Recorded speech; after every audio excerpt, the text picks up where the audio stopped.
Hello friends, চলে এসেছি একটা রেসিপি নিয়ে। আজকের রেসিপি পুঁই মিটুলি চচ্চড়ি। তো আমি পুঁই মিটুলিগুলো এইভাবে ভেঙে নেব। তো এখানে আমি সব সবজি কেটে নিয়েছি। পুঁই মিটুলির মধ্যে কিন্তু সব রকম সবজি দিলে চচ্চড়িটা কিন্তু খুবই সুস্বাদু হয়। তো এখানে আমি শুকনো লঙ্কা, পাঁচফোড়ন দিয়ে দিচ্ছি। আলু ফুলকপিটা একটু ভাজা ভাজা করে নেব।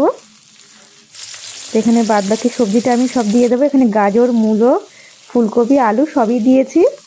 এখানে আমি দিয়ে দিয়েছি কাঁচা লঙ্কা, আদা থেতো করা, 1 চামচ জিরে, নুন, হলুদ সব কিছু মিক্স করে নেব ভালো করে।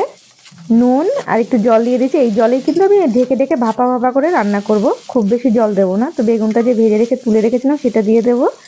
আর ফাইনালি দিয়ে দিয়েছি ধনেপাতা, একটু চিনি।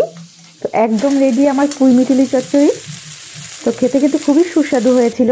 বাড়িতে অবশ্যই ট্রাই করতে। ভিডিওটা যদি ভালো লাগে লাইক, সাবস্ক্রাইব, শেয়ার করে দেবেন। ভিডিওটা নেক্সট ভিডিওর জন্য সাবস্ক্রাইব করে দেবেন। আজকে